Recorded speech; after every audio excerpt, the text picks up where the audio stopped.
Hello everyone. आज हमारा discussion रहेगा उन लोगों के लिए जो इंट्राडे ट्रेडिंग करते हैं, स्टॉक मार्केट के इन्वेस्टर्स हैं या फिर फ्यूचर्स एंड ऑप्शंस की ट्रेडिंग करते हैं। हम डिस्कस करने जा रहे हैं इनकम टैक्स एक्ट 1961 के ही कुछ provisions regarding return filing for such persons. तो इसमें हम डिस्कस करेंगे रिटर्न फाइलिंग के प्रोविजंस, अकाउंटिंग के प्रोविजंस, ऑडिटिंग के प्रोविजंस और लास्ट में एक बहुत इंपॉर्टेंट टिप जो शायद आपके काम आ सकती है अगर आप स्टॉक मार्केट में नए हैं। तो हमारा वीडियो प्लीज़ लास्ट तक देखिए और हमारे चैनल को लाइक, शेयर एंड सब्सक्राइब करना ना भूलें ताकि आपको इन इंपॉर्टेंट वीडियोस का नोटिफिकेशन मिलता रहे। तो चलिए शुरू करते हैं। तो सबसे पहला पॉइंट, इनकम टैक्स का फॉर्म कौन सा जाएगा? ITR 3 फाइल होगा, 4 फाइल होगा, ITR 2 से ही काम हो जाएगा? तो देखिए, अगर आप इंट्राडे ट्रेडिंग, F&O ट्रेडिंग करते हैं या शॉर्ट टर्म में सिक्योरिटीज को खरीदते या बेचते रहते हैं फ्रीक्वेंटली, तो इन माय ओपिनियन आपको भरना चाहिए ITR 3। ITR 3 आपका जाएगा, इसका मतलब आप दिखाएंगे इसे बिजनेस इनकम। बिजनेस इनकम में भी क्लासिफिकेशन देता है इनकम टैक्स एक्ट का सेक्शन 43 सबसेक्शन 5 बहुत क्लियरली बोलता है कि दो तरह के बिजनेस होते हैं, स्पेक्यूलेटिव और नॉन स्पेक्यूलेटिव। तो अगर आप इंट्राडे ट्रेडिंग करते हैं तो आपका बिजनेस स्पेक्यूलेटिव बिजनेस की कैटेगरी में रहेगा, और अगर आप F&O फ्यूचर्स एंड ऑप्शंस की ट्रेडिंग कर रहे हैं तो फिर आपको यहां पे माना जाएगा नॉन स्पेक्यूलेटिव। तो अगर आप इंट्राडे ट्रेडिंग करते हैं तो ही स्पेक्यूलेटिव माने जाएंगे, अदरवाइज नॉन स्पेक्यूलेटिव माना जाएगा फ्यूचर्स एंड ऑप्शंस की ट्रेडिंग करना। बहुत क्लियरली ये चीज डिफाइंड है section 43 subsection 5 of income tax act में। अगर आप स्टॉक मार्केट के रेगुलर ट्रेडर नहीं हैं, फ्रीक्वेंट ट्रेडिंग नहीं करते हैं, तो ऐसे में इसे income from capital gain treat किया जाएगा, ना कि income from business and profession. तो इसे PGBP में कवर करने के बजाय कैपिटल गेन हेड में कवर किया जाएगा और इसके लिए प्रेफरेबली जाएगा ITR 2। तो अब सवाल उठता है कि क्या हमें अकाउंट्स बनाने पड़ेंगे, क्या बुक्स ऑफ अकाउंट्स प्रिपेयर करने पड़ेंगे? तो बुक्स ऑफ अकाउंट्स तब प्रिपेयर करने हैं आपको अगर आपकी स्टॉक ट्रेडिंग से होने वाली इनकम 2.5 लाख से ज्यादा हो, जी हां 2,50,000 से ज्यादा हो, या फिर आपकी टोटल रिसीट्स 25 लाख रुपए से ज्यादा हो, तो आपको अकाउंट्स बनाने की जरूरत है, अदरवाइज अकाउंट्स बनाने की जरूरत नहीं है। अगली बात यह कि आप पे ऑडिट की रिक्वायरमेंट्स कब होगी? स्टॉक ट्रेडर पे या स्टॉक मार्केट के इन्वेस्टर्स पे, इंट्राडे ट्रेडिंग करने वालों पे, F&O ट्रेडिंग करने वालों पे ऑडिट की रिक्वायरमेंट तब होगी जब आपकी रिसीट्स मतलब टर्नओवर 1 करोड़ को एक्सीड कर रहा है। अब 1 करोड़ की काउंटिंग किस तरह से होगी, यह भी एक बहुत इंटरेस्टिंग तरीका है यहां पे।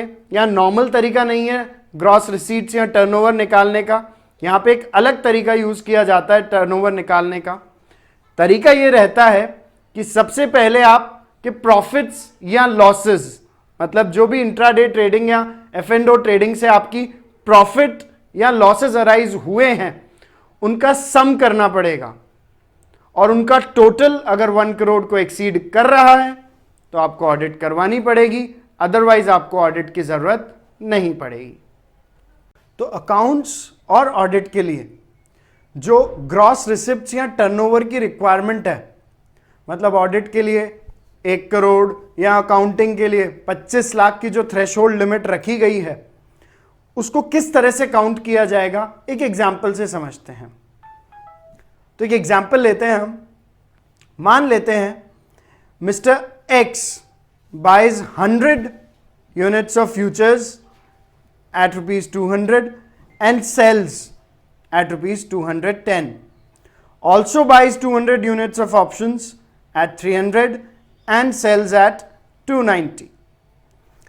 Now turnover will be calculated like profit on sale of future, यहां हो गया 10 रुपीज का पर यूनिट, तो 100 यूनिट्स पे हो गया ये 1000 का, और लॉस जो इसे ऑप्शंस में हो गया वो है 10 रुपीज का 200 यूनिट्स पे, मतलब 2000। तो यहां टर्नओवर टोटल काउंट किया जाएगा 1000 प्लस 2000 दैट इज 3000।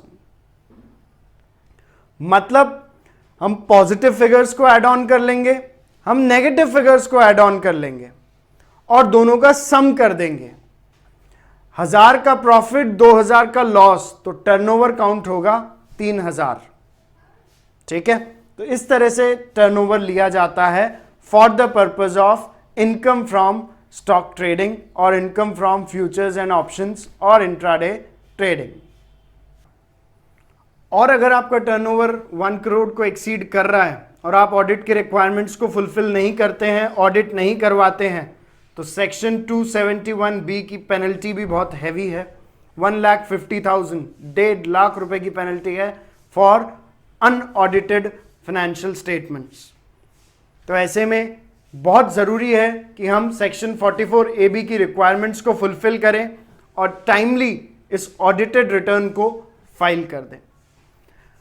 लास्ट में जाते जाते एक बहुत इंपॉर्टेंट टिप मैंने आपको बताया था शुरू में, एक बहुत इंपॉर्टेंट टिप है उन लोगों के लिए जो अभी स्टॉक मार्केट में एंटर कर रहे हैं, न्यू एंट्रेंसेस मार्केट के लिए या स्टॉक ट्रेडिंग शुरू करने जा रहे हैं। I just want to tell you one thing, ये बहुत अच्छा टाइम है स्टॉक मार्केट में एंटर करने का। स्टॉक मार्केट की स्क्रिप्ट्स अपने ऑल टाइम लो पे है, बहुत सारी स्क्रिप्ट्स अपने ऑल टाइम लो को हिट कर चुकी है, तो ऐसे में ये अच्छा टाइम है। बट अगेन, जैसा कि मैंने कहा, ये उन लोगों के लिए अच्छा टाइम है जो मार्केट में एंटर करना चाहते हैं। पर्सनली मैं किसी को ये नहीं कहूंगा कि आप स्टॉक मार्केट में एंटर कीजिए या आप स्टॉक मार्केट में इन्वेस्ट कीजिए। ये इंडिविजुअल डिस्क्रिप्शन होता है, हर इंडिविजुअल पे खुद पे डिपेंड करता है कि वो इन्वेस्ट करना चाहता है या नहीं करना चाहता है। So that's it, that was today's discussion. I hope आपको आज का कंटेंट इंफॉर्मेटिव लगा होगा। हम आपके लिए और इसी तरह के अच्छे अच्छे वीडियोस लाते रहेंगे। Thank you.